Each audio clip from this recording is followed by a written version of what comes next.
अब बात करें अगर हम लोग ट्रांसफॉर्मर इज यूनिलैटरल और bilateral. No machines except transformer is bilateral to the level of practice. एक बार अगेन मैं अपने स्टेटमेंट को रिपीट कर रहा हूं। No machine is bilateral to the level of practice except transformer. Transformer के अलावा ऐसी कोई भी मशीन नहीं है ऑन प्रैक्टिकल लेवल पे कि जो बाइलैटरल हो। आप इंडक्शन मोटर की बात करिए, थ्री फेज इंडक्शन मोटर की बात करिए, और एक डायरेक्शन में वो रोटेट कर रहा है उसका रोटर और शाफ्ट। उसके रोटेशन को चेंज करने के लिए हम लोग बुक इस लैंग्वेज में बुक में पढ़ते हैं कि फेज सीक्वेंस को हम लोग अगर रिवर्स कर दें, आर वाई बी के जगह आर बी वाई कर दें, तो उसका डायरेक्शन ऑफ रोटेशन चेंज हो जाएगा, और क्लॉकवाइज अगर रोटेट कर रहा था तो वो एंटी क्लॉकवाइज रोटेट करना चालू कर देगा। ये ऐसा हम लोग बुक में पढ़ते हैं।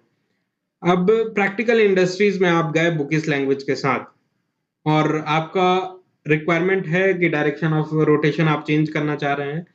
आपने कनेक्ट कर दिया, आर वाई बी के जगह आर बी वाई कनेक्ट कर दिया, immediately rotation, direction of rotation उसका चेंज होना चालू हो जाएगा। अब बाइलेटरल का क्या मतलब है? बाइलेटरल या फिर रेसिप्रोकल का यही मतलब है कि एक्साइटेशन टू रेस्पॉन्स कांस्टेंट रहेगा even if we interchange the position of excitation और रेस्पॉन्स,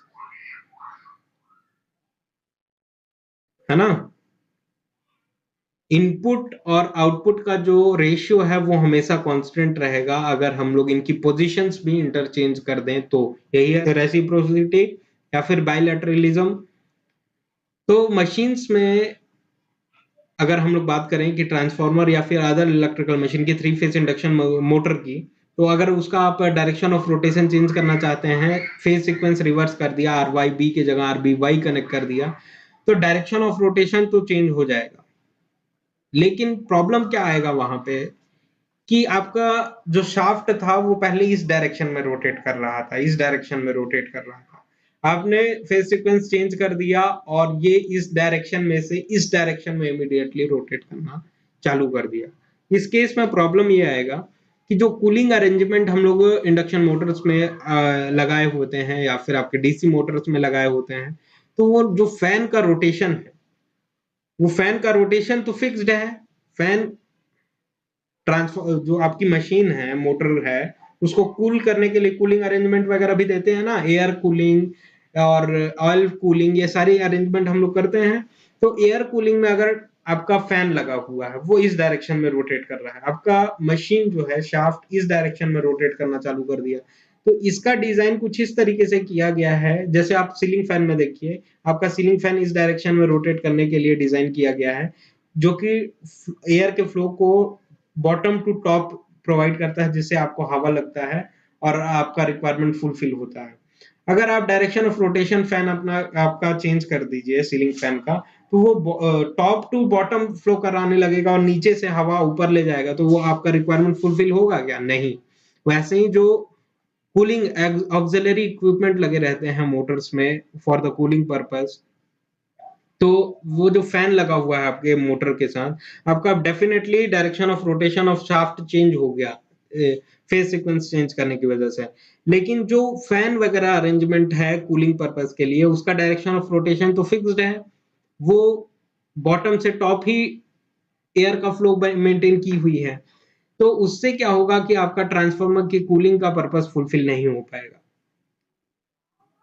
समझ में आ रहा है?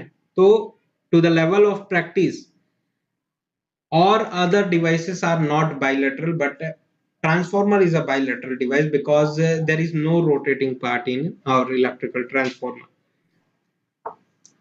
अब चलिए हम लोग एक जनरल एग्जांपल के थ्रू इस चीज को समझने की कोशिश करते हैं, आपके डेली लाइफ के थ्रू समझने की कोशिश करते हैं कि जब अपनी बाइक आप चलाते हैं, तो जो व्हील स्पोक रहता है वो उसका इस तरीके से डिजाइन रहता है। सपोज करिए ये आपका रोड है, तो इस तरीके से आपका स्पोक डिजाइन रहता है, और यहाँ पे व्हील कनेक्टेड रहती है और इस तरीके से रोटेट करती है, और ये आप इजीली ड्राइव अपनी बाइक जो है चला पाते हैं।